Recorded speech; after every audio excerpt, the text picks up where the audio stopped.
Muchas gracias, profesor Federico Marenco, presidente del colegio. Y pues vamos a hacer, digamos, este aporte a la profesión, tomando en cuenta todo este acontecimiento actual. Sin embargo, vamos a irnos un poquito hacia atrás del proceso o de la importancia de la regulación de los contadores públicos, no solo en Nicaragua, sino a nivel del mundo. ¿Verdad? En ese sentido, el GAFI ha dispuesto dentro de sus recomendaciones, dentro de sus 40 recomendaciones, la regulación a través de organismos autorreguladores, en este caso como el Colegio de Contadores Públicos, hacia su membresía, ¿verdad? Para establecer las medidas de debida diligencia y de regulación de los colegas con el colegio, ¿verdad? Que es un aspecto importante. Sin embargo, para tener un poco de conciencia sobre esto, hay que ir un poco hacia atrás de dónde vienen estos procesos de regulación, de dónde se establecen, ¿verdad? De dónde parten y cuál es su origen, ¿verdad? Esto en Nicaragua, por ejemplo, se empezó a hablar de regulación de los contadores públicos y de los abogados en la Evaluación Nacional de Riesgo del 2017 realizada por el GAFI. ¿No? En ese momento, pues, no existían organismos autorreguladores y la recomendación del GAFI en ese sentido fue de que se regularan estas profesiones. Y vamos a ver el por qué, ¿verdad? El por qué, porque debe existir un asidero lógico del por qué se van a regular y se van a constituir dentro del marco jurídico de lo que es denominado actividades y profesiones financieras no designadas.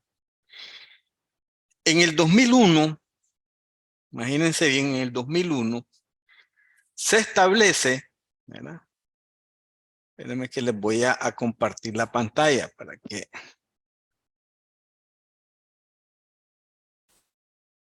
Ok. Ahí está la pantalla. En el 2001 se establece un concepto generalizado que se llama la crisis contable, ¿verdad? ¿Y de dónde surge la crisis contable? De la quiebra básicamente de la empresa Enron, ¿verdad? Y en ese sentido, los estudiosos en la materia, las firmas auditoras que están viendo ese evento, no los que ya habían pasado anteriormente, ¿verdad?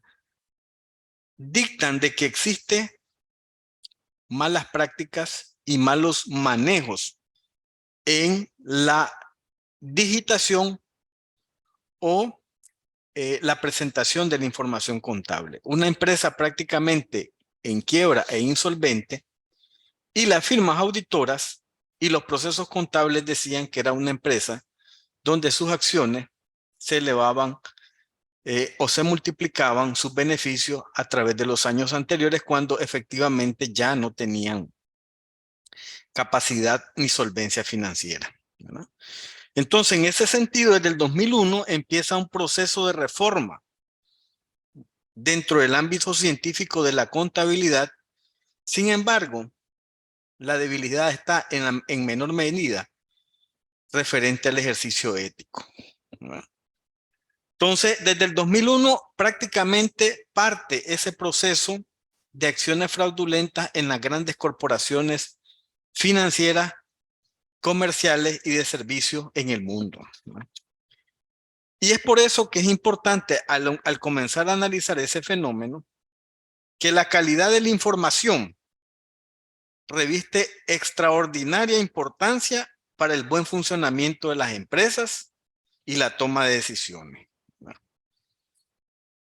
Es por eso que es importante que el profesional que se dedica al tema de la contabilidad debe de ser una persona sumamente cualificada, ética, pero sobre todo debe de conocer bien los procedimientos de presentación de los informes financieros, ¿verdad? Fundamentalmente, ¿verdad?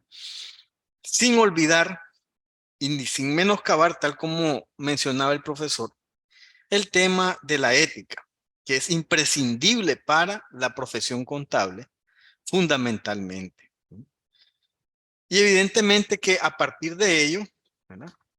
A partir de ello, eso ha llamado la atención de las grandes corporaciones, de los grandes emporios, y han tratado de utilizar a la profesión contable como un vehículo para presentar resultados que no son los que están ajustados.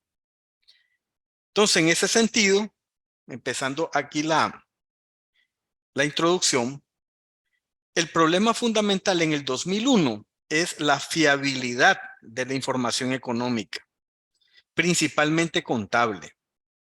Los datos que se manejaban en esa época de muchas empresas, ¿verdad?, y de instituciones no reflejaban fielmente la situación de riesgo de numerosas entidades, principalmente bancarias, de seguro, de energía, etcétera. Y evidentemente presentaban resultados inadecuados. Eso estamos hablando del 2001. Entonces, el primer gran problema que se detecta es problema de fiabilidad económica. Y el segundo problema es de supervisión. Tanto la veracidad de la información como, ¿verdad?, la información contable elaborada por la misma empresa. En esos dos aspectos había esa debilidad en el aspecto informativo. Traemos a esto a colación para que vean desde dónde viene este proceso y por qué los números ahora se han vuelto importantes. Pero la importancia radica, además de la información neta, radica en la ética en que son presentados, ¿verdad? Entonces, en ese sentido, ocurre, sin ir escarbando mucho, 2001 queda solapado un poco, aunque hay procesos de regulación que van cambiando. A partir de la quiebra de Enron, aparece en el 2008 la crisis financiera, ¿verdad? La crisis financiera que se llevó a un montón de personas en el lastre, incluso estafas, ¿verdad?, con esquemas Ponzi, y que hicieron perder a muchos inversionistas y ahorradores todo lo que tenían acumulado a lo largo de su vida. Y volvieron a ver a la profesión contable. Y ahí es donde echa más mano, más rigurosidad el aspecto de regular el tema de los contadores públicos independientes. Y se enfatiza mucho en el aspecto de las recomendaciones del GAFI en la 21, 22 y 23 de sus recomendaciones. Pero además de eso, en la cuarta ronda. Profesor, Diga.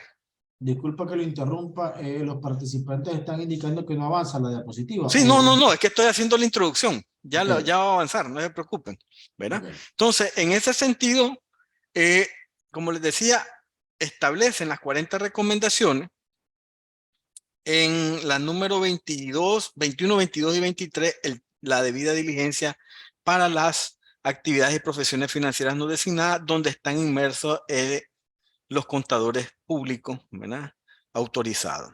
Entonces, se crea a partir de eso una presión por parte del GAFI en el sentido de regular, ¿verdad?, el tema de los contadores públicos independientes.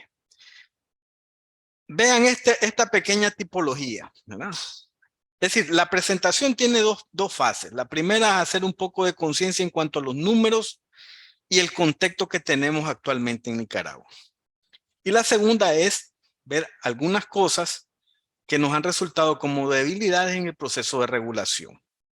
Y es importante que los colegas que el día de hoy se han conectado sirvan de pasar la voz para que este proceso sea más masivo. ¿Por qué? Porque en algún momento el año pasado, que estuvo más dura la situación en el sentido de que tuvimos reuniones con la UAF y además tuvimos la plenaria con el GAFI en el mes de septiembre, el colegio pues salió bastante bien de la presentación de sus resultados, pero hay que seguir trabajando. Vean esta tipología que es sencilla, que viene recogida prácticamente de lo que son los Panama Papers. Los Panama Papers son la mayor investigación periodística mundial sobre negocios ocultos durante décadas. ¿verdad? Y en ese sentido se filtraron 11.5 millones de documentos. Y la forma típica y número uno de actuar de las bandas, ¿verdad?, para poder legitimar su capital era a través de las empresas fantasma, ¿no? Que es una empresa fantasma en términos generales. Tiene la apariencia de un negocio legítimo, pero es de fachada, ¿no? No hace nada salvo manejar su propio capital escondiendo quién es el dueño real de los fondos. Y la directiva filtrada en esos 11.5 millones de documentos estaba conformada principalmente por abogados, contadores y en algunos de los casos personal de limpieza. El equipo presta su firma y permite que aparezcan en los documentos, ¿verdad? Entonces, veamos cómo se comporta esta tipología. Latinoamérica, ¿verdad?, exporta, por así decirlo, entre comillas, droga a los Estados Unidos y al mundo. Entonces, tiene corredores. Si ustedes se han fijado en las exposiciones anteriores, Nicaragua, uno de los factores de riesgo es que es una ruta de tránsito de droga para el norte. En ese sentido, pasa por Centroamérica, se concentra una parte en México y otra parte en la Florida, y esa droga es distribuida en el norte y en el mundo, pero fundamentalmente el ejemplo va en el norte. En ese sentido, cuando se vende, se comienza a comerciar a través de vendedores de carteles, ¿verdad? Vendedores que están adscritos a carteles, que están dentro de, es decir, que son coordinados o que son manejados por líderes en Latinoamérica de esos carteles, pero que también tienen, podríamos decir, sus filiales en Estados Unidos. Recogen el dinero de toda la venta que hagan y supongamos que la cantidad de droga que entró fueron 100 millones de dólares. Ese dinero no puede ir estos estafadores, estos vendedores y traficantes, y se compran yates o convertirles en un activo, pues una casa, una obra de arte, etcétera, en nada de eso. ¿Por qué? Porque automáticamente, en ese sentido, tendrían que declarar el origen de los fondos. Es imprescindible abrir una cuenta bancaria para poder lavar el dinero. Entonces, ¿qué hacen? Empiezan a reconcentrar el dinero en lugares, en casas de habitación, ¿verdad? Y lo empiezan a encaletar. Y esos 100 millones de dólares están ahí encaletados. ¿Qué hacen? Ocupan otra estructura, que es regresar ese dinero hacia Latinoamérica a través, ¿verdad?, de puntos ciegos, ¿verdad?, de lugares donde no hay supervisión por parte de las autoridades y entran, ¿verdad?, a Latinoamérica. Una vez puesto en manos de los líderes de los carteles del narcotráfico, ellos deciden qué es lo que van a invertir. Y en este caso vamos a poner un ejemplo, la compra de oro. La compra de oro no legal, sino de minería ilegal. Entonces deciden que van a vender oro, van a vender y comprar oro. Y al comprar oro, que esa es su función, abren una compañía fantasma, ¿verdad? Entonces ahí tenemos una de las actividades de las que regula, ¿verdad? Digamos, de las que regula el colegio en ese sentido, que es la creación, administración y operación de personas jurídicas y estructuras jurídicas para la compra y venta de entidades comerciales. Recuerden que son 5 actividades las que el contador es sujeto obligado a reportar y a realizar debida diligencia.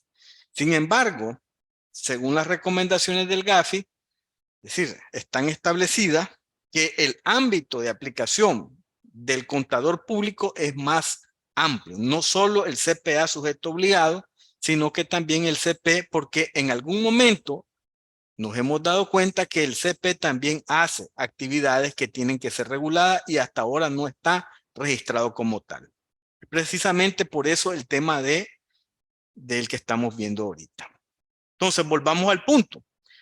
Al comprar el oro, abren una compañía fantasma, ¿verdad?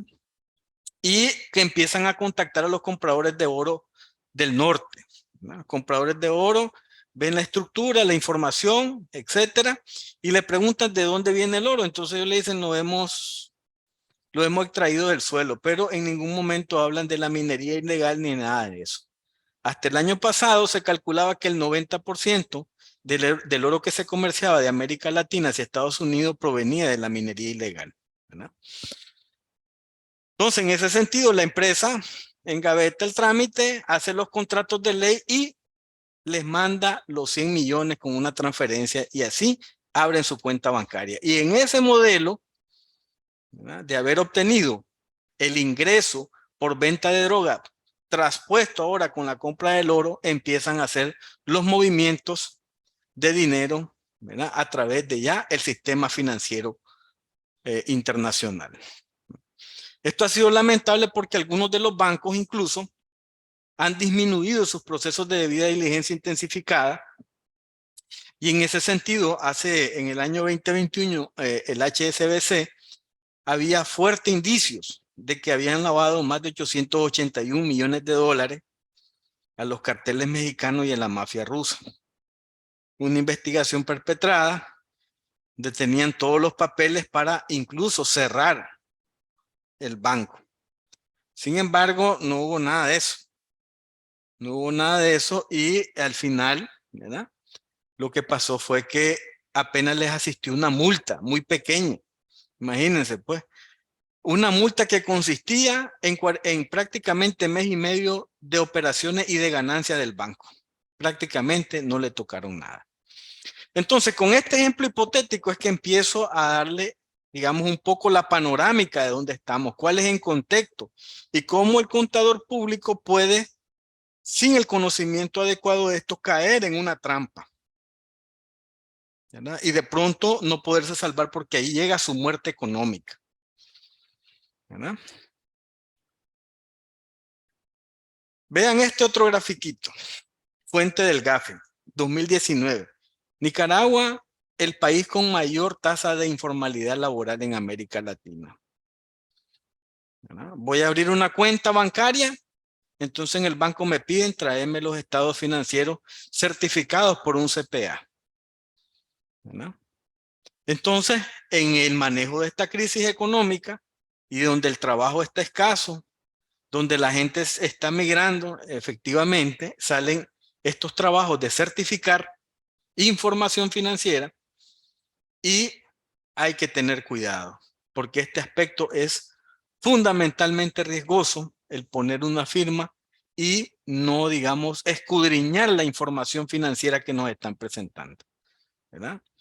Y en muchos de los casos, pues, los bancos exigen la presentación de estados financieros para mantener actualizada esta información y mantener aperturadas las cuentas de ahorro o para solicitar algún crédito.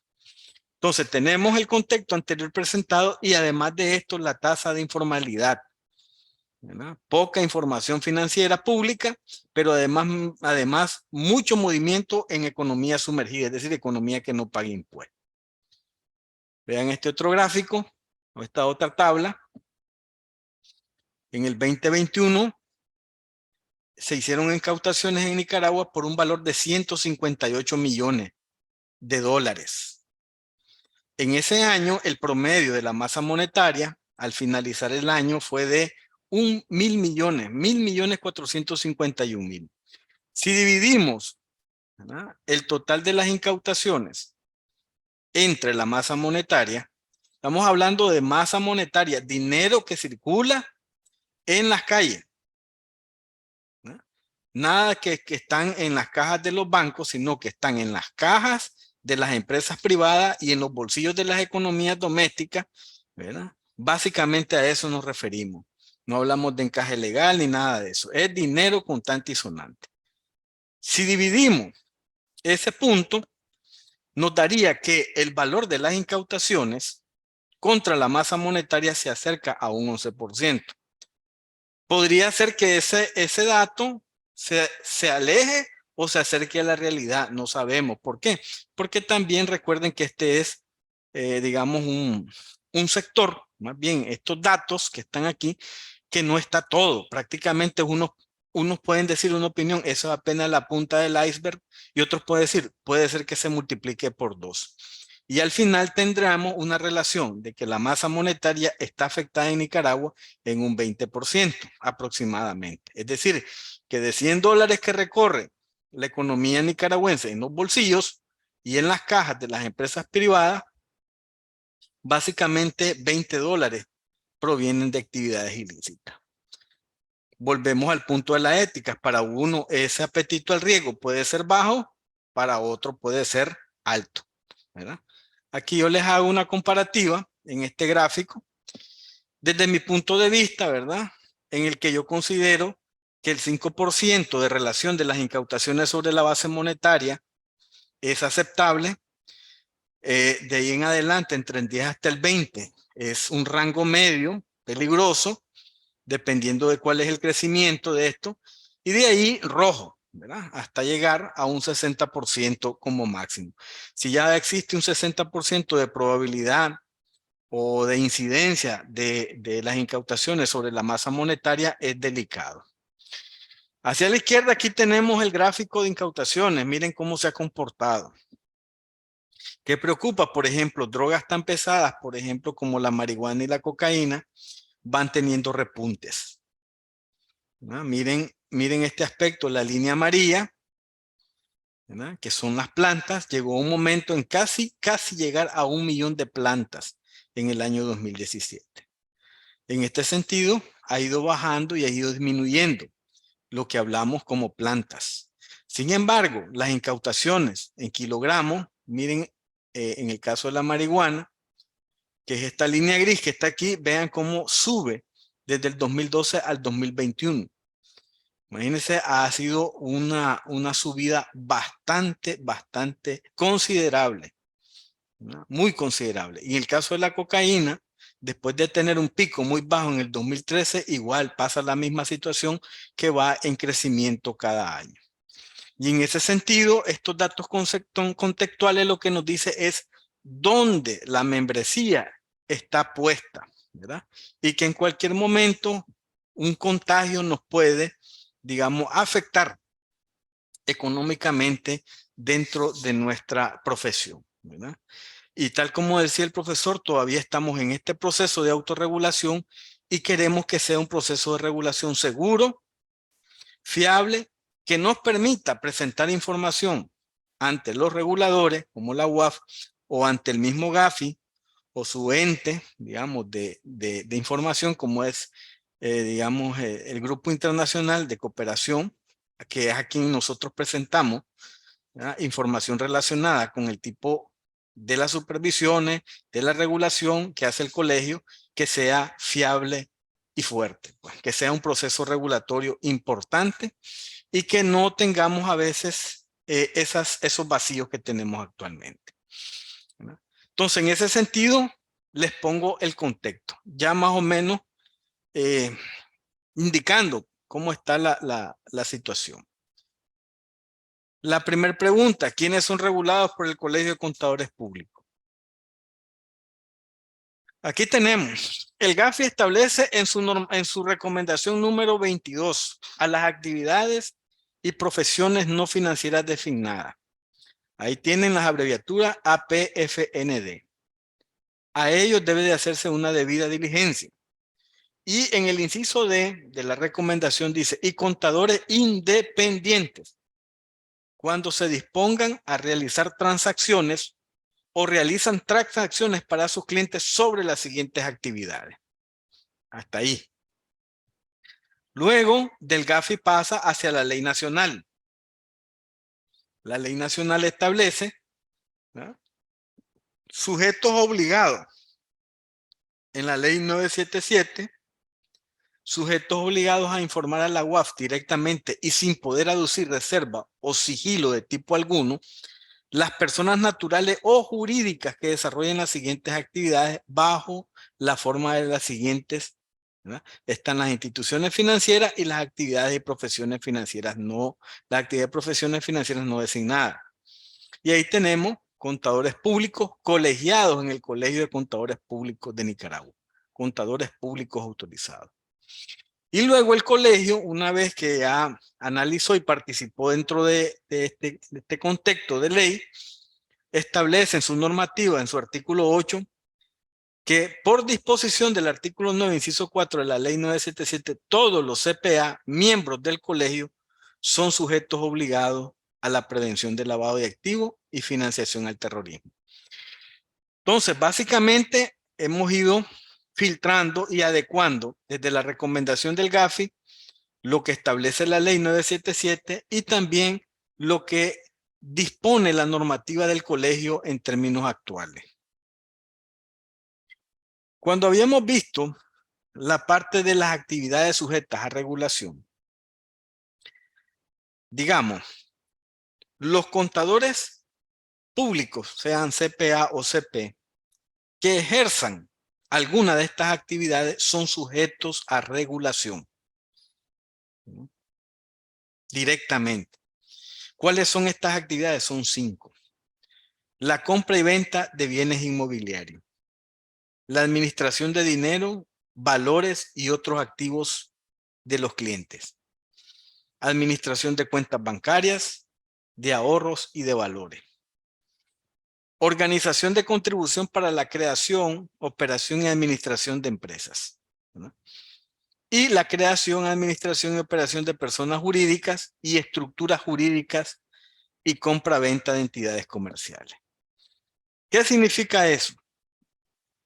El colegio ha emitido una normativa actual que no ha sido reformada, en que el contador público autorizado que realice esta actividad tiene que dejarlo reflejado en algo que se llama perfil de identificación. Y lo debe establecer claramente, ¿verdad? Y el que no lo hace solo no aplica.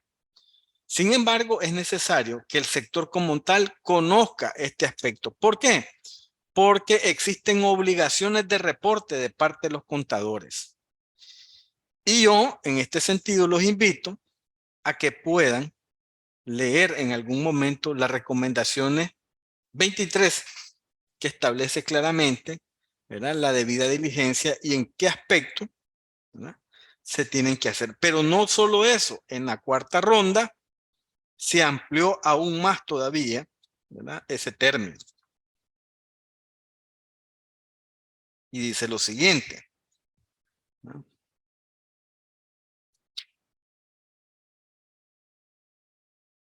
En este sentido hay que dar una, digamos, una observación.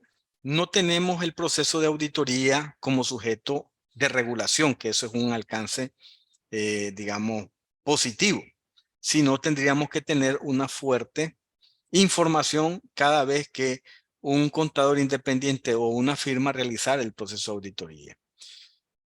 Dice la nota interpretativa de la recomendación 23.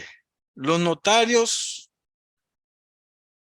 y contadores que actúan como profesionales independientes no tienen que reportar transacciones sospechosas si la información relevante se obtuvo en circunstancias en las que estos están sujetos al secreto profesional, ¿verdad? Y en ese sentido, cada país tiene que establecer, ¿verdad?, sus asuntos en el cual deberían estar supervisados o supeditados al privilegio profesional o al secreto profesional, ¿verdad? En este sentido, lo que está estableciendo es que hay que tener mucho cuidado cuando de alguna manera al momento de reportar se encuentran una operación inusual y ver bajo qué criterios. Sin embargo, los colegas contadores tienen la obligación del reporte de operación inusual, ¿verdad? Y efectivamente el colegio va a tener una mayor amplitud en ese sentido y conocimiento siempre y cuando el proceso de regulación sea amplio y transparente. Y es a lo que nosotros hemos venido insistiendo desde el año pasado, desde el momento en que se elaboró el proceso de evaluación sectorial de riesgo, que en la regulación el colegio tiene un talón de Aquiles.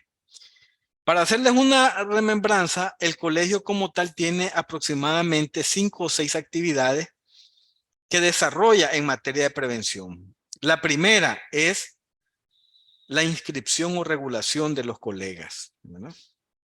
La segunda es la capacitación y la inducción en materia de prevención de lavado. La tercera es la divulgación de normativas y estudios que realiza el colegio frente a esta materia. La cuarta es la colaboración multisectorial con distintas instituciones del Estado o con distintos gremios para intercambiar información. La quinta, fundamental, la parte de la supervisión. En la supervisión prácticamente está amarrado el proceso de regulación. Y si la regulación tiene debilidades, entonces el proceso de supervisión se cae por sí solo. Y luego de la supervisión tenemos la sanción, ¿verdad? Tal como explicaba el profesor Marenco, tenemos un reglamento en el Tribunal de Honor donde establece cuáles son las obligaciones en esta materia. Pero veamos un poco más esto, ¿verdad? ¿Cuál es la obligación de reportar al colegio una vez que está en este proceso de regulación o ya inscrito? Deben de contestar sin demora las listas de inmovilización enviadas por el Consejo de Seguridad, ¿verdad? A través de la UAF y luego a través del colegio, ¿verdad? El colegio le envía a ustedes, ¿verdad? Una comunicación con 3 ítems. A los que ya están regulados se las envía, ¿verdad? Tanto a los que hacen alguna de las actividades o varias actividades como a los que no. Entonces, actualmente tenemos un dato de más de 1000 y pico de contadores CPA autorizados. Sin embargo, cuando habla de contestar sin demora, estamos hablando menos de 24 horas. Aunque un buen porcentaje, porque llevamos las estadísticas, contestan en menos de 24 horas, otro porcentaje de los que contestan, lo contestan a destiempo. Y la relación es prácticamente entre un 25 a un 35% del total de miembros que están como sujetos obligados, o como contadores públicos autorizados sujetos obligados. En ese sentido, cuando se presentan esas estadísticas a la UAF, se ve, ¿verdad? Ese punto grande. Y ahí tenés 1000 y pico y solo contestan 300 en promedio. ¿Y el resto qué pasó? Y después de eso dicen, ¿y a cuántos han sancionado? Entonces, hemos entrado en ese proceso de regulación en el que vamos a ajustar el envío de información a las personas que realmente aplican, tomando en cuenta si realizan o no actividades sujetas a regulación. A ellos les mandaríamos, al resto no tendrían por qué enviarse. Pero necesitamos tener masificado, controlado y regulado la estadística correcta de cuántos son sujetos obligados, ya sean CP o CPA. Y es en ese sentido que la parte importante de esta presentación es que corran la voz o ustedes mismos, si todavía no están regulados, pues que llenen su perfil de información, ¿verdad? Y que se organice y se archive en el Colegio de Contadores Públicos para luego, digamos, capacitarlo y además de eso, que lleve su respectiva sesión de supervisión. Entonces, las actividades más recurrentes en este caso es contestar sin demora las listas de inmovilización. ¿Qué pasa aquí? Que hay muchos errores. Normalmente en estas listas de inmovilización, el Consejo de Seguridad las prepara y las envía directamente a los reguladores. En este caso los envía a la UAF, ¿verdad? De todo el mundo, o por lo menos de los que son miembros del GAFI. Y luego se envían las comunicaciones a cada uno de los autorreguladores y en ese sentido tienen que contestarse inmediatamente para subir la información. Estas listas normalmente están asociadas a, digamos, organizaciones o terroristas que están más allá en la parte del Medio Oriente que en América Latina. Casi nunca vamos a tener una coincidencia. O nunca, por lo menos desde que estoy aquí, no hemos encontrado a un solo, digamos, de los miembros o de las organizaciones que peguen o que exista algún vínculo en Nicaragua. Entonces siempre va a ser, no aplica para los que no ejercen eso o no existe. Sin embargo, han ocurrido casos en que dicen, sí, aplica. Entonces hay que recurrir de nuevo, escribirle a la persona y decir, mire, hemos encontrado que usted dice que tiene una coincidencia con la lista que le hemos enviado. Entonces él tiene que volver a contestar y decir, no me equivoqué. Entonces esos aspectos son aspectos que realmente los hemos dejado pasar, ¿verdad? Los hemos dejado pasar pues porque estamos conscientes de que este es un proceso en el que el Colegio de Contadores apenas tiene una normativa del año 2019. Sin embargo, hay que irlo ajustando, ¿verdad? Hay que irlo ajustando y que la membresía, digamos, conteste con conciencia acerca de esto y que sea sensible ante este riesgo. ¿Por qué? Porque al final nos van a ver siempre con esa brecha, ¿no? Entonces se vuelve importante el proceso de regulación. Y luego están las operaciones inusuales detectadas en la labor de su trabajo. En el caso de los contadores públicos, ¿verdad? Independientes, ¿verdad? El que trabaja en una empresa no tiene por qué reportar operación inusual. Acabamos de leer la nota interpretativa número 23. Sin embargo, los que realizan el trabajo independiente sí tienen la obligación de al menos, digamos, si ven que hay una operación inusual detectada, por lo menos acercarse o comunicarlo a su órgano autorregulador. Porque como les digo, a veces puede suceder y saltar la liebre donde menos lo esperan.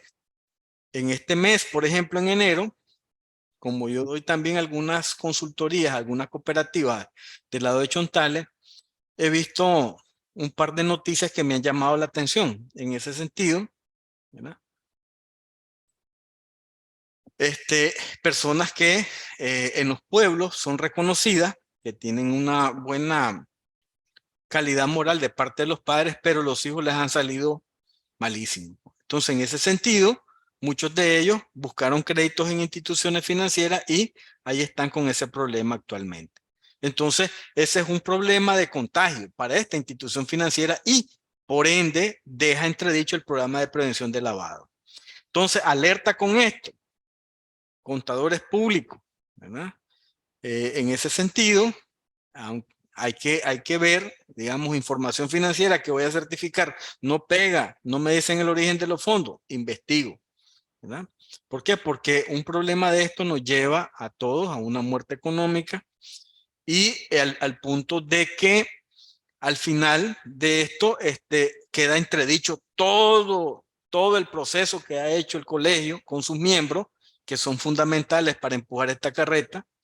Y nos queda pues entredicho porque dicen al final todas esas estadísticas no tienen reportes, nunca tienen una operación inusual, nunca hay sanciones, nos deja entredicho. Ojo, empezamos con la concientización a la regulación. Veamos pues algunas estadísticas del 2022 a diciembre. Regulación, CPA regulado, es decir, de los que hacen trabajo independiente, que hagan o no alguna de las actividades reguladas. 1,470 existen actualmente, ¿verdad? De eso, miren bien, están, digamos, conectadas todas prácticamente con la supervisión. Inducción y capacitación, 1,307. Bueno, ahí estamos bastante bien, ¿verdad? Estamos muy bien. ¿Por qué? Porque 12 temas se presentaron el año pasado en esta temática y efectivamente muchos de ellos, es importante, participaron. Y hay sensibilidad frente a esto. Sin embargo, con el mismo punto, con el aspecto de la regulación, ahí se nos cayó un poco el tema de la supervisión. Porque imagínense que el año pasado, que es el cuarto ciclo de supervisión que elabora el Colegio de Contadores, apenas se supervisaron a 3 colegas. Y sanciones no hay, ¿verdad? No tenemos sanciones hasta ahí, ¿verdad? En ese sentido, es preocupante. Entonces, nuestro enfoque y el enfoque que la Junta Directiva ha, digamos, diseñado con la participación de todos sus miembros es que se fortalezca el aspecto de la regulación, en este sentido del registro de los colegas en materia de prevención. Pero veamos algunas debilidades encontradas, ¿verdad? Bueno, seguimos con las estadísticas aquí. Según los datos, hay 5.062 contadores, ¿verdad?, registrados, ¿verdad?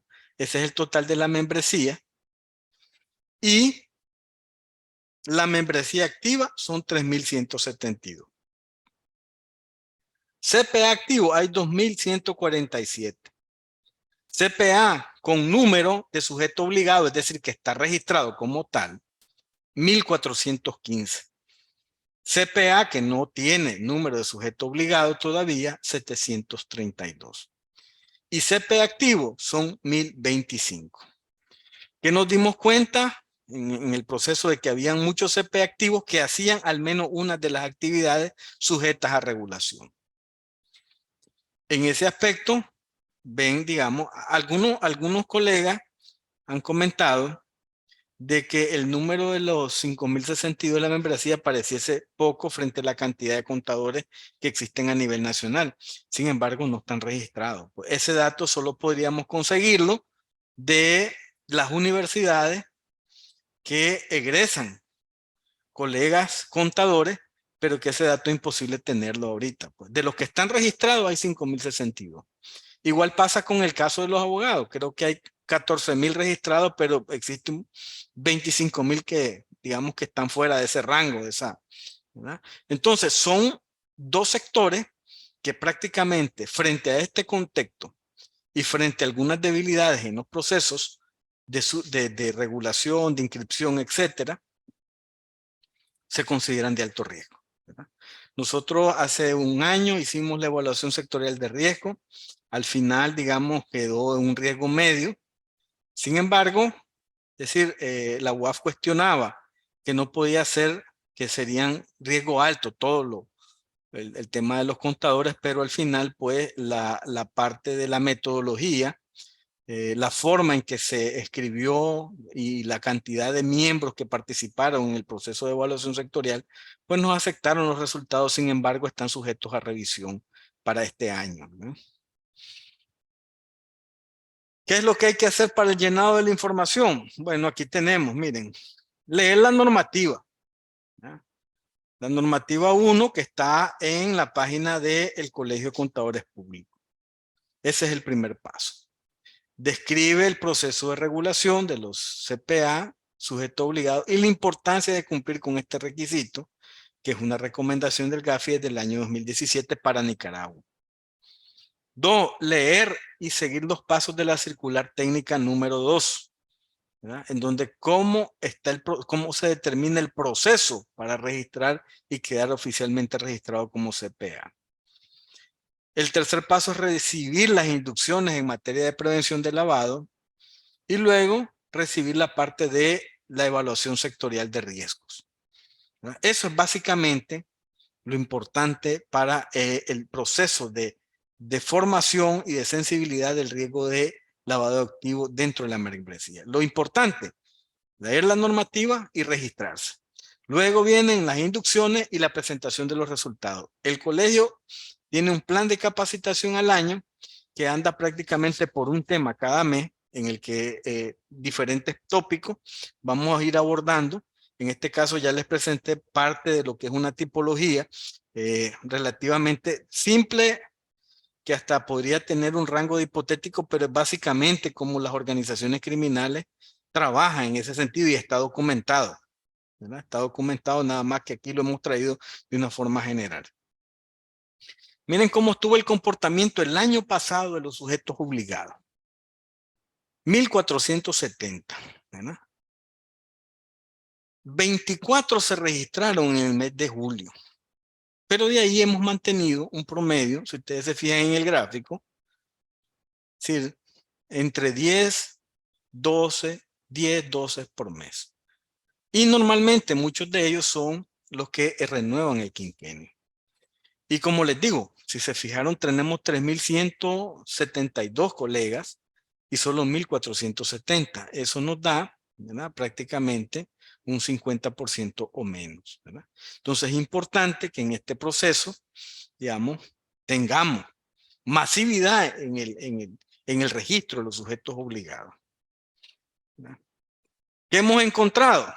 ¿Por qué no avanzamos en la supervisión, que es el aspecto fundamental en el que el año pasado se insistió en las reuniones que tuvimos con la UAF, incluso en la parte de formalización o de la plenaria con el GAFI, cuando evaluaron el sector contable, donde tres colegas participaron de manera maestosa, prácticamente contestaron las preguntas de los evaluadores del GAFI y el colegio pues salió muy bien parado en ese sentido, ¿verdad?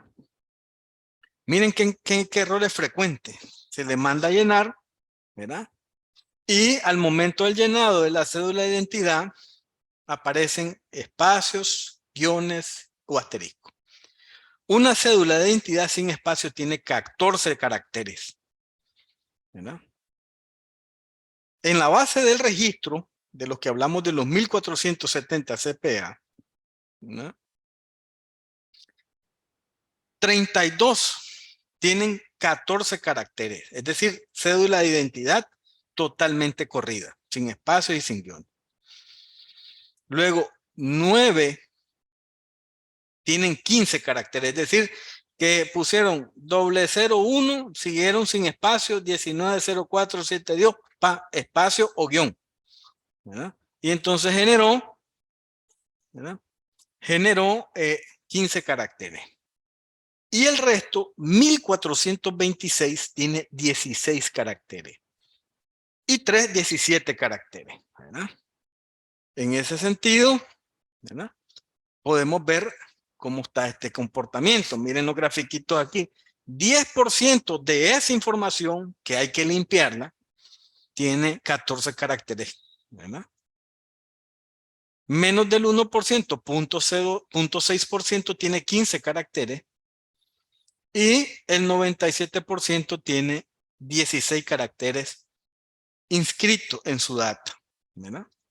Y por último, esta pequeñita de 3.2%, 17 caracteres.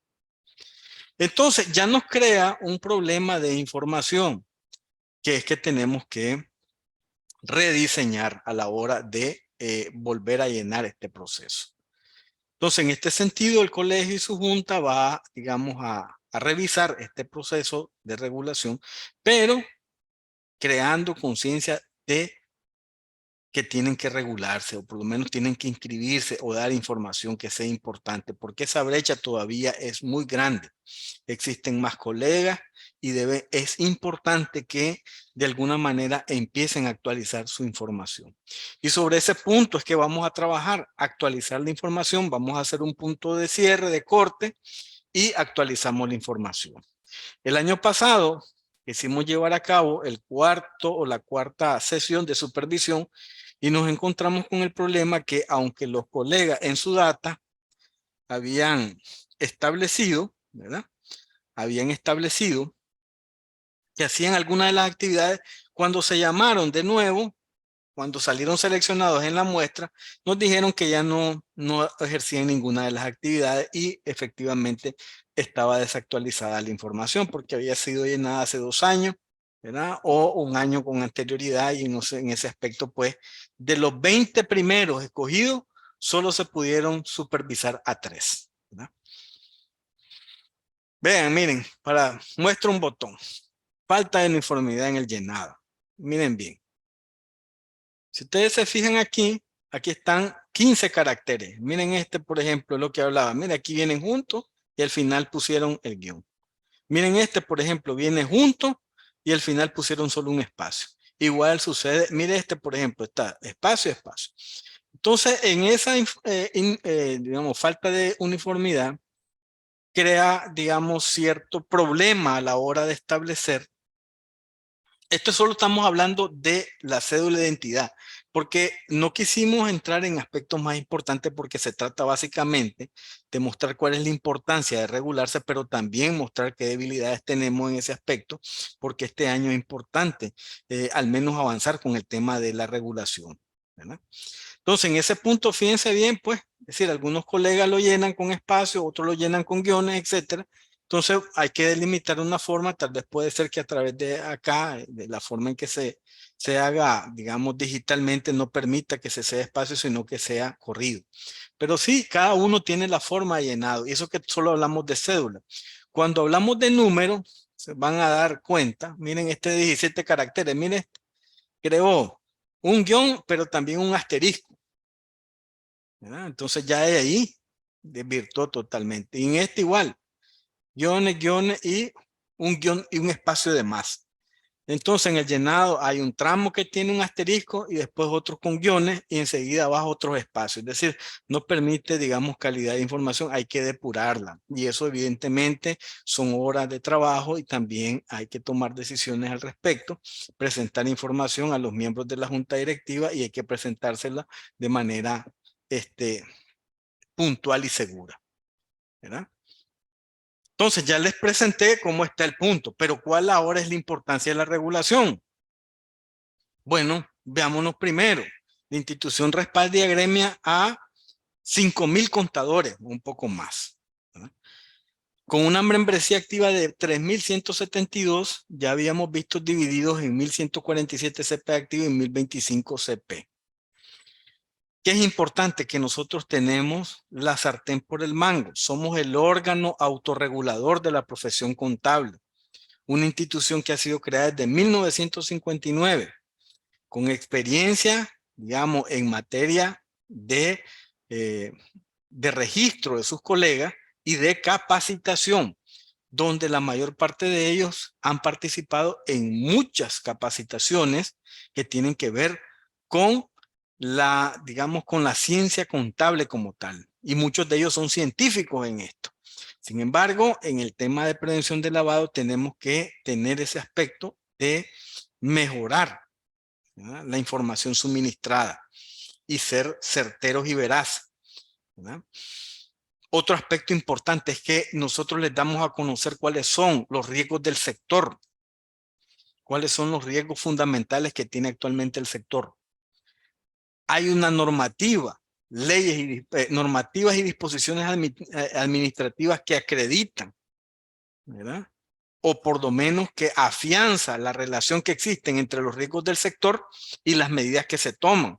Por ejemplo, el año pasado, ¿verdad?, en agosto, o julio en agosto, se emitió el aspecto de que los colegas contadores públicos autorizados solicitaran el registro del beneficiario final, ¿verdad?, y que lo tuvieran cuando están, digamos, evaluando un cliente o están haciendo un trabajo para un cliente. Además, el Colegio de Contadores Públicos es parte de la Mesa Técnica Nacional de Antilavado y contra el Financiamiento del Terrorismo, ¿verdad? Pero además de eso, dentro del colegio hay funcionarios que conocen muy bien el tema de prevención de lavado, que incluso hacen aportes a la profesión, y eso es importante, ese nivel de conocimiento y de transmisión. Pero también dentro del colegio hay evaluadores del GAFI, ¿verdad? Hay gente que en cualquier momento el GAFI puede ocuparlos para evaluar un sistema antilavado de cualquier país. Entonces eso es importante. ¿Por qué? Porque hay conocimiento. Es decir, cualquier consulta, el colegio tiene la capacidad de poderla resolver y dar, digamos, la respuesta adecuada. Por otro lado, tiene una junta directiva con un fuerte compromiso en el cumplimiento regulatorio y de colaboración con las demás instituciones públicas en materia de prevención de lavado. Procesos de capacitación permanente. Como les digo, hay un proceso, ¿verdad?, de capacitación para este año, para todo el año, y efectivamente es un proceso que se va mejorando. Ahorita estamos hablando de la importancia, posiblemente el próximo tenga que ver con el aspecto de las actividades y profesiones financieras no designadas y las tipologías como tal las que encontramos ahorita. Importante porque, imagínense, le toca que hacer, ¿verdad?, la certificación de los estados financieros de una joyería o de una venta de vehículos, que son actividades de profesiones financieras no designadas. Si hay una duda, en ese sentido el colegio tiene sus canales de comunicación abiertos para que ustedes puedan expresarla, ¿verdad? Entonces, y también existen esos procesos de capacitación, ¿verdad?, que es gente que el colegio la selecciona y que se ¿cómo se llama?, se cerciora de que tienen la capacidad técnica para poder expresar ese conocimiento y ajustarlo a la importancia de conocer el sector y sus riesgos como tal, ¿verdad? Entonces, esos factores nos indican a nosotros que es importante el aspecto de la regulación. Una vez pasando sobre esto, volvemos en la fase de la supervisión. Miren, ya lo que habíamos hablado, el año 2022 llevamos a cabo el proceso de supervisión en materia de prevención de lavado. Lo primero, se hizo un equipo técnico, ¿verdad?, donde se estableció el aspecto de extraer una muestra de la base de datos de los CPA, de los que estos 1.470 colegas, y elaborar el plan de auditoría, ¿verdad? Dentro de estos 1.470, en la base original, 90 hacen alguna de las actividades. En una de las reuniones que se hizo, un colega que sabe mucho de este tema de prevención de lavado y auditoría, estableció que había que actualizar el dato. Y en esa actualización se les mandó un correo masivo a toda la membresía, todita, para que pusiera, digamos, su situación como tal.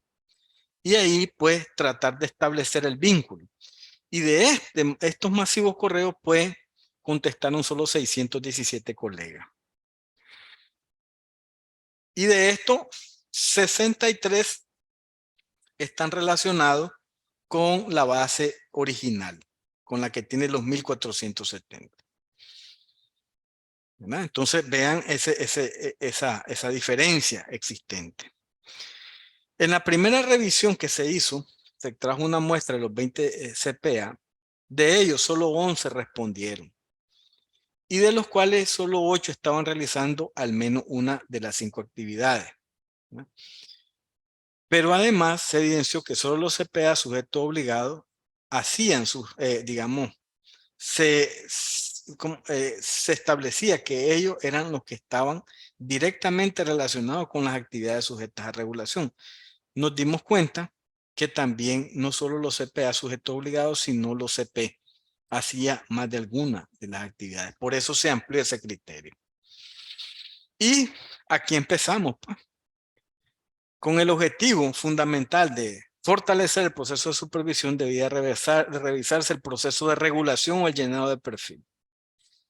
Se hizo una iniciativa, como ya les había comentado, aparte de los miembros de la Junta, para lanzar una encuesta de actualización de información, y luego, una vez teniendo esta información, volver a rellenar los perfiles de información, tanto para los CPA como los CP. Y estos fueron los resultados. Miren bien, colegas. Se enviaron 2.452.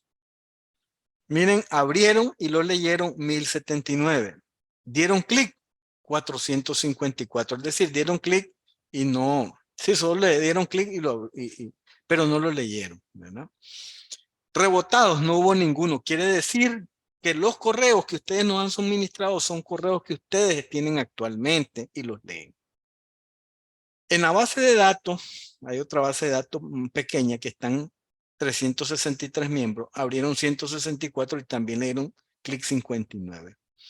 En total, ¿verdad?, la base de datos de miembros con correos del colegio son 1.057, también abrieron 174 y 89 le dieron clic. Es decir, vean, digamos, el nivel de respuesta, por lo menos a la base importante, que son los afiliados número 1, fueron 1.079 de 2.452. Y tenemos prácticamente cerca de 600 que solo le dieron clic y no le restaron importancia alguna, o no le dieron importancia alguna a la información solicitada, o por lo menos que dijeran si aplicaban o no aplicaban. La encuesta estaba hecha con 5 preguntas fundamentales, o creo que 2 preguntas, y si una era así, entonces había que completarla. Si decía no, hasta ahí llegaba, ¿verdad? Entonces, ¿qué tuvimos? De la data anterior, ¿verdad?, de lo que estamos expresando, contestaron, este dato está a diciembre, pero en enero llegó a 617. Miren, contestaron 595, CPA 533 y CP eran 62. ¿verdad? Y de los que contestaron positivamente, CPA y CP 59. ¿verdad? Y CPA con estatus activo 56. ¿verdad? Entonces, básicamente se ve la diferencia. En los 1490, que es el registro oficial de la base de datos del colegio en temas de prevención del lavado, hay 90. Y en esta que solicitamos, miren bien, 1490 no, tenemos 90 CPA registrados como sujeto obligado. Y en esta que contestaron, 617 o 595 con este dato, tenemos 59. ¿Verdad?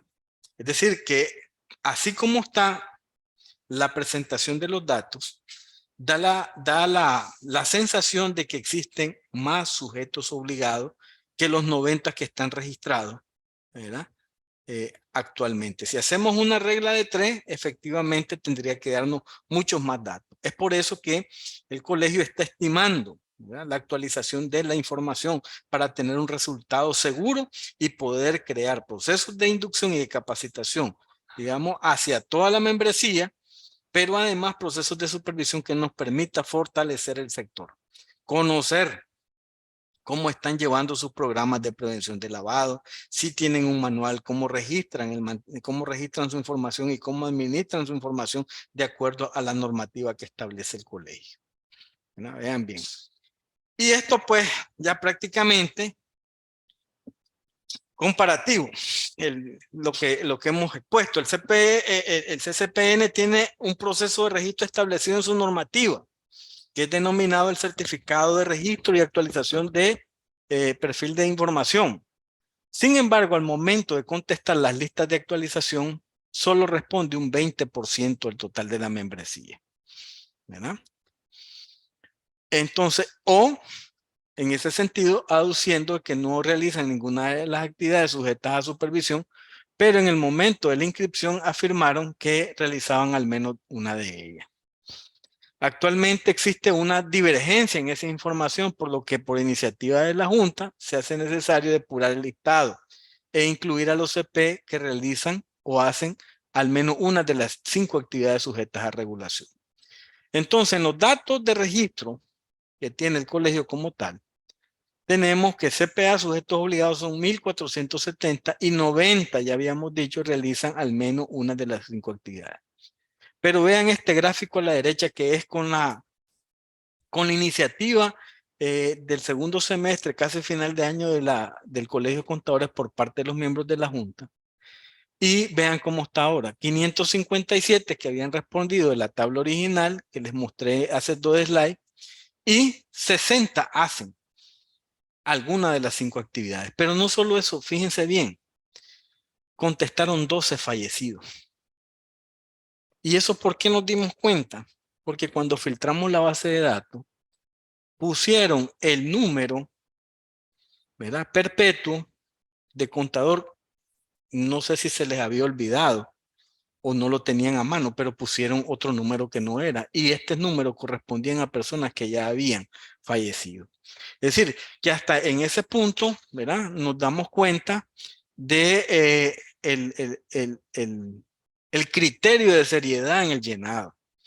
Y es por eso que estamos haciendo este proceso de importancia, de darle una importancia relevante a este proceso de registro, porque del proceso de registro procede todo lo demás, los procesos de capacitación, de inducción, de colaboración, de regulación, pero sobre todo importante de supervisión. ¿Ya? Entonces, en ese sentido, imagínense, los 585 que teníamos en la tabla anterior, 529 aparecían como CP activo y 56 como CP. Y de ellos habían respondido 3 que estaban aplazados, que son CPA, y 14 CP. Es decir, aplazados respondieron 17. Es decir, que llegaron bien los correos y escribieron. Y nos damos cuenta que 12 fallecidos, ¿verdad?, 2 fallecidos, CPA y 10 CP. ¿Esto por qué sucedió? Porque, como les digo, escribieron un número que no sé de dónde lo tomarían, pues. No corresponde al número que hay. Y 3 jubilados. En total, ¿verdad?, de la última cifra tendríamos, de la última que teníamos en el mes de febrero, la cifra anterior mostrada es al cierre de diciembre. Esta que les estoy poniendo aquí es al 15 de enero. 617 respondieron, ¿verdad? Entonces, en ese sentido, aquí el punto está en la seriedad con el llenado, ¿verdad? Porque habla bien de la membresía, ¿no? Habla bien de que tienen criterios de responsabilidad a la hora de llenar la información. Entonces, en esa dicotomía estamos. ¿Cómo vamos a mejorar este proceso regulatorio? ¿Por qué? Porque los beneficios de la regulación, ¿verdad?, están ahí. Y eso que nos quedamos cortos en la elaboración de la lista, porque son mucho más. Solo el proceso de inducción y de capacitación es importante en materia de prevención de lavado. ¿Por qué? Porque el riesgo a nivel del mundo en temas de lavandería ha incrementado significativamente, ¿verdad? Y ¿de dónde se ha incrementado? Prácticamente se ha incrementado a partir de la crisis financiera del 2008, pasando por todo esto que ha pasado, el COVID-19, el proceso de los cuellos de botella, donde prácticamente se han creado nuevos tipos de actividades ilícitas emergentes, las monedas virtuales, todo eso va creando un mayor caldo de cultivo para incrementar las actividades o las acciones ilícitas, ¿verdad? De lo anterior, se debe revisar el proceso de regulación. Sin embargo, mientras no haya cambio en el proceso de registro, que va a seguir igual, ¿verdad?, tenemos que seguirnos registrando. Por lo que se vuelve importante que todo CPA y CP independiente se registre ante el colegio con el formato de perfil de información, o que actualicen los datos para llevar un control pormenorizado de la membresía. Esto igual con el proceso de mejorar la supervisión y de las respuestas a las listas de inmovilización. Pero además permite, ¿verdad?, construir un excelente canal de comunicación entre el colegio y su membresía y poder presentar las evaluaciones sectoriales de riesgo más efectivas, ¿verdad? Y para concluir, les presento aquí esta laminita acerca de las recomendaciones para gestionar el riesgo en el año 2023. Independientemente de la organización a la que pertenezcamos, sea un sector financiero, textil, automotriz, minero, energético, de transporte o actividades y profesiones financieras no designadas, es importante gestionar de manera adecuada el riesgo de lavado de activos y financiación al terrorismo.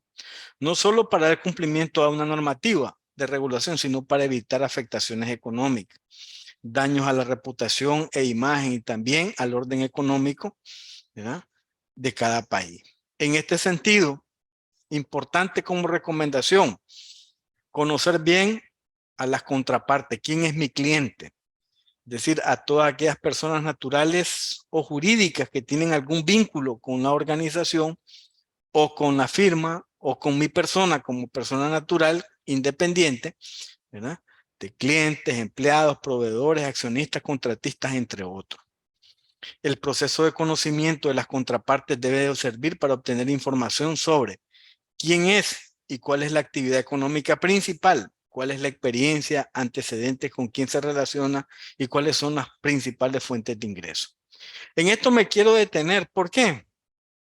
A veces en los procesos de revisión, ¿verdad?, se nos pasa por desapercibido muchas cosas. Tenemos, por ejemplo, el aspecto de la constitución de una sociedad anónima o de una empresa. Y cuando vemos, por ejemplo, la constitución de las personas jurídicas como tal, que están ahí, podemos ir viendo, ok, el licenciado, digamos, Eric López, ¿verdad?, economista.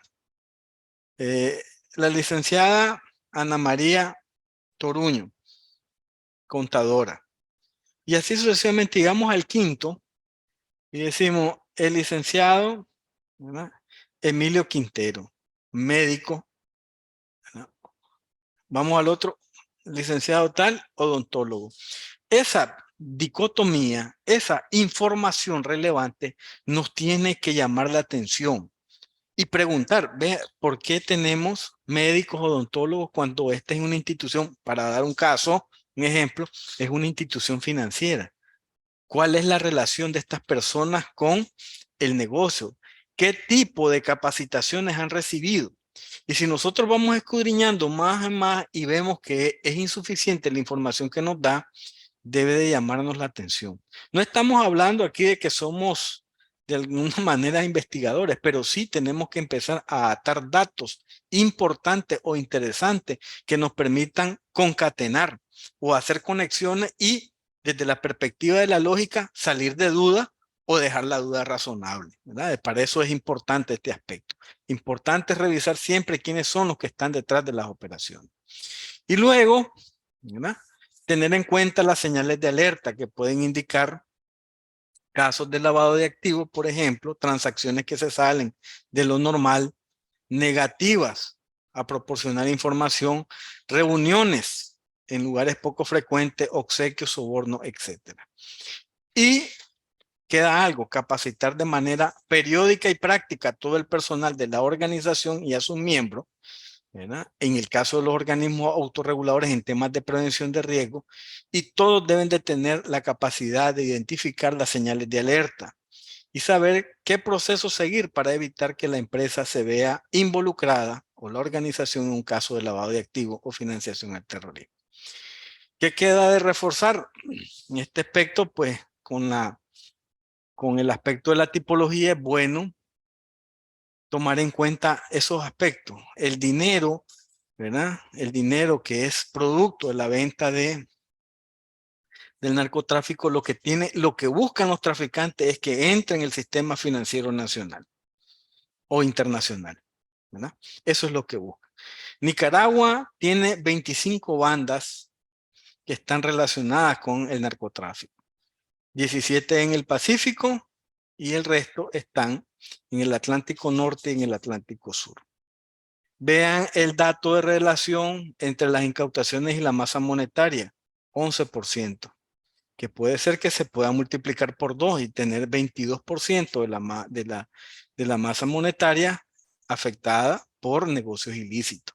Y a eso le ponemos un aspecto de que Nicaragua es el país de mayor tasa de informalidad, ¿verdad? En ese sentido. Entonces nos da un contexto ahí y cuál es para nosotros la fuerza como colegas contadores, la acreditación como tal, tener el respaldo de un órgano autorregulador en este sentido.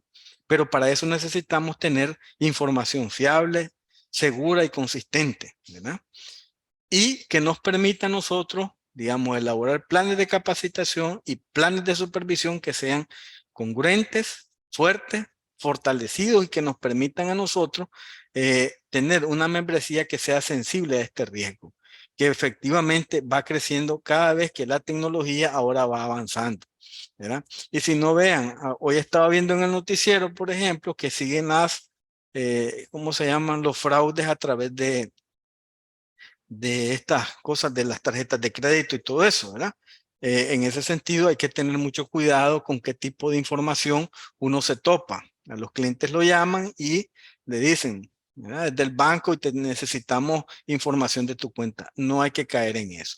Y cuando hablamos de temas, ¿verdad? Del aspecto de regulación, ya para ir finalizando, el aspecto fundamental es que como colegas contadores tienen obligación de reportar al colegio operaciones inusuales y también responder a las listas de inmovilización.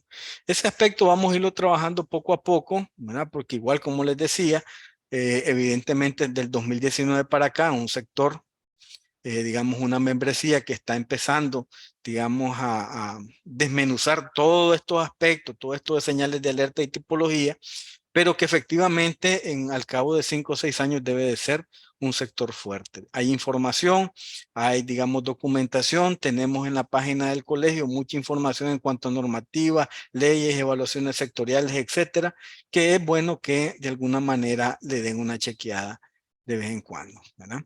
Por mi parte no queda pues más que agradecerle el tiempo que me han, eh, digamos, eh, prestado atención. Espero que les sirva algunos de los datos y que, digamos, tomemos conciencia acerca de este fenómeno que va avanzando. Este fenómeno está muy relacionado y fuertemente con la parte ética. Si ustedes analizan y leen todo lo que ha pasado en temas de quiebras, y crisis financiera desde el año 2001 hacia acá hasta esta fecha tiene que ver con un fuerte componente ético.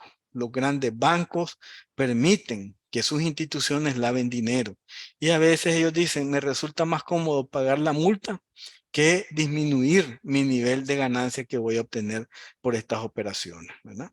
Entonces, ojo, pues, ojo, y el sentido es estimular a la membresía a que, digamos, si ya tiene pasado el tiempo de actualizar su información, se actualice. No sé si tienen alguna pregunta al respecto, ¿verdad? En ese punto acerca de la temática que hemos visto.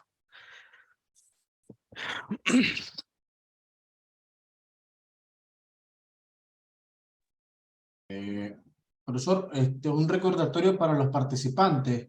El certificado se les va a enviar con respecto o conforme al registro, al preregistro que se realizó. Por lo tanto, no les vamos a mandar ahorita un link para que se registren. De ese preregistro que se hizo, se va a enviar lo que es el certificado por la hora y media de capacitación del día de hoy. Solo veo una pregunta, profesor, en la parte de preguntas y respuestas. Dice Sonia Sí, Guadalupe Martínez Orellana. sí. Espérame un segundito que estoy viendo una consulta. Dice, si existe una persona que está iniciando operaciones y el banco lo manda a que se registre ante la UAF, primero, me imagino que si lo manda a registrarse es porque tiene una actividad que es regulada, ¿verdad? Los estados financieros que deben subirse sería en base a las transacciones que ha hecho durante el tiempo que comenzó a operar, ¿verdad? En base al tiempo, durante el tiempo que comenzó, sin registrar todos sus bienes inmuebles que ha adquirido anteriormente. Habría que ver cómo, no sé, si es una persona natural, ¿verdad? Efectivamente, le cae la papa caliente al colega contador que tenga que certificar esa información. Y va a depender cuál es el alcance que quiera demostrar, ¿verdad? Y qué tipo de información. Los bancos ahora están haciendo un poco más cuidadosos, ¿verdad? E incluso mandan a pedir constancias, ¿verdad? Que le envíen una carta a la unidad de análisis financiero para que certifique de que no son sujetos obligados, ¿verdad? Pero si es un sujeto obligado, efectivamente, sí, aunque los estados no es necesariamente que tienen que poner todos los bienes que tienen, digamos, actualmente ellos. Céntrense básicamente en las operaciones que realizan. ¿Por qué? Porque efectivamente después pueden pedir información adicional, ¿verdad? En la que posiblemente, es decir, tal vez no tengan los soportes o no tengan la información para poder demostrarla. Entonces hay que tener cuidado con el alcance de información que ustedes van a incorporar a la hora de hacer, digamos, la presentación de la información a su cliente y que éste la suba al banco, ¿verdad? Hay que tener siempre algunos límites en ese aspecto, pues. Ok. La pregunta me decía, un CPA trabaja en una firma de auditoría. ¿Qué reporte debe llenar? Ok. No aplica, supongo, porque él no trabaja para ningún cliente, sino, bueno, la firma es la que tiene que elaborar el programa de prevención de lavado y tiene que tener diseñado su manual.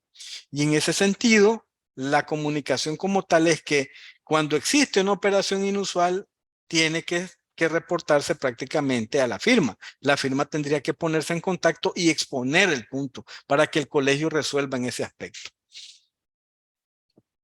¿Es necesario renovar el quinquenio del CPA antes de actualizar los datos o se puede hacer de manera posterior? Ok, en este caso lo que nosotros no hablamos de quinquenio, sino de actualización de la información del perfil, ¿verdad?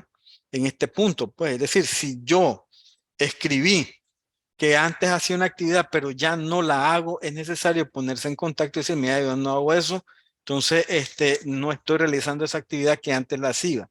Denme de baja para, o por lo menos reportar de que ya no la hago, ¿verdad? Pero sí es bueno que se actualice la información. Todavía estamos trabajando en ese aspecto de cómo vamos a mejorar ese aspecto. ¿Cómo puedo tener información con relación a los reportes que he remitido en respuesta a las alertas por el colegio? Ya que en un caso no he recibido ninguna consulta o objeción a mi reporte.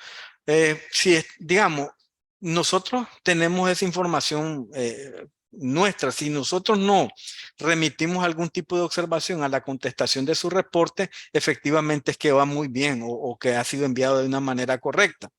Si hubiese algún tipo de observación, sí nosotros estaríamos enviándole algún tipo de observación. Pero si no se envía, igual tendríamos, ¿cómo se llama? Tendríamos o damos por sentado de que el reporte es enviado de manera correcta, ¿verdad? Dice, miren, a mi correo no he recibido para llenar una encuesta. Bueno, eso fue en octubre más o menos. Si no, licenciada, puede escribirme al correo mío y ver o revisar si es que no le llegó exactamente esa información. Pero sí, como le digo, se mandó de manera masiva. Usted ve la cantidad que se envió. Como CPA, como CPA independiente, ¿verdad? Que hace alguna de las 5 actividades, tiene que tener un manual de prevención. Hay formatos para llenar el perfil de claro que hay, están en la página del colegio, ahí están los formatos, ¿verdad? Ahí están los formatos. Bueno, si no hay preguntas, estimado Roque, yo no hago ninguna actividad, entonces no aplica, es decir, no hay necesidad es decir, no es sujeto obligado, y eso es lo que estamos revisando, de quiénes son los que realmente hacen alguna de las actividades, ¿verdad? Entonces, si no aplica, no hay, digamos, problema, solo es poner ahí no aplica, pero tener la estadística de cuánto efectivamente o certeramente son los que realizan actividades como tal. Ok, estoy registrada. Un modelo completo. Un modelo completo no entiendo la pregunta, necesitamos un modelo completo.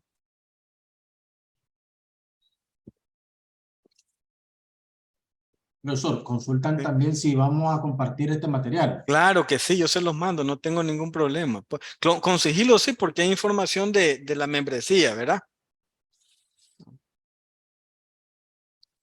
Me refiero a un caso específico. Bueno, sí, yo lo que le propongo es que si tienen alguna duda, me manden algún tipo de comentario a mi correo, que es dirección plaftfp, ¿verdad? @ccpn.org.ni, y con gusto yo les mando información, o si hay alguna información de interés adicional que quieran revisar conmigo, ¿verdad? O información relevante que quieran ver, pues no hay ningún problema con eso. Sí, claro, yo les voy a pasar esta presentación, ¿verdad?